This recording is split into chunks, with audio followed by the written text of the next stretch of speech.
The decline in health among people living in the United States is an ongoing problem that has especially targeted Black communities.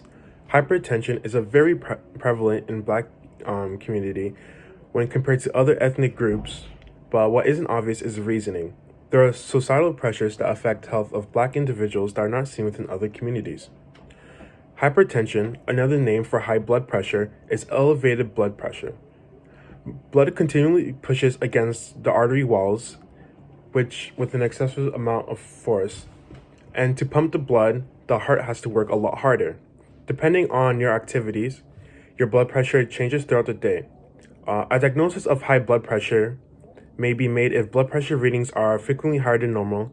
Your risk of developing additional heart-related issues such as heart disease, a heart attack, stroke increases as your blood pressure level rise. A normal BP is less than 120 over 80 millimeters mercury, and blood pressure reading of 130 over 80 millimeters mercury or greater is regarded as hypertensive.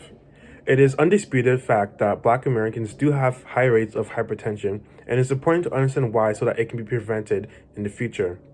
Firstly, to prove that there is a connection between hypertension and external pressures, postpartum hypertension will be evaluated. Postpartum hypertension is pregnancy-induced high blood pressure that has been observed to disproportionately affect African American women more than their Caucasian counterparts.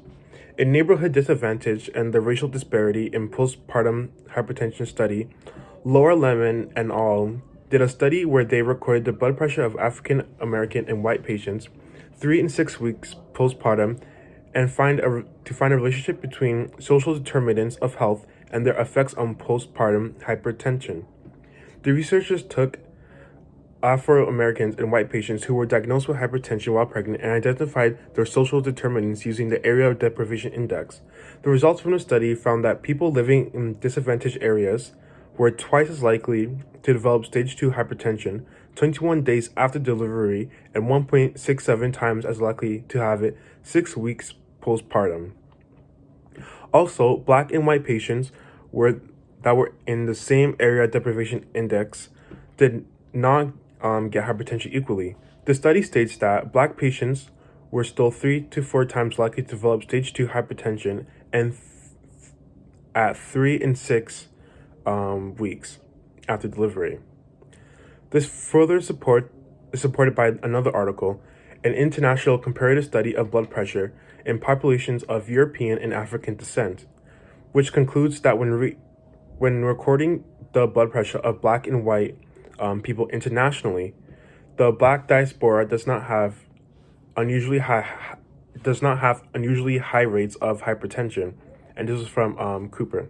It is observed that Black populations from Nigeria and Jamaica had an average lower blood pressure when compared to Black people from the United States.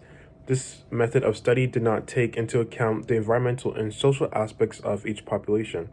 Therefore, this disparity can only be because of the societal and environmental conditions Black Americans face that have an effect on their physical health in the form of hypertension. Now that it has been established that the external environmental elements are relevant to hypertension epidemic within African American populations, it is important to start defining these factors. In terms of healthcare, Black Americans are 1.5 times more likely to be uninsured than white Americans, even though they meet the requirements for the Affordable Care Act and recent increased coverage gains by people of color. Discrimination is a social determinant of health, and people of color are much more likely to receive prejudice than white Americans. For example, an article highlighting discrimination against Black Americans has declined in 25 years, written by Lincoln Quillian et al. It states that since 1990, white applicants receive on average 36% more callbacks than Black applicants and 24% more callbacks than Latino applicants with identical resumes. Even in the criminal justice system, African Americans are being imprisoned at much higher rates compared to white Americans, even though they don't make majority of the U.S. population. A statistic from report of United Nations on racial disparities in the U.S. criminal justice system show that compared to white adults, African American and Hispanic adults have 5.9 and 3.1 times higher rates of incarceration, respectively.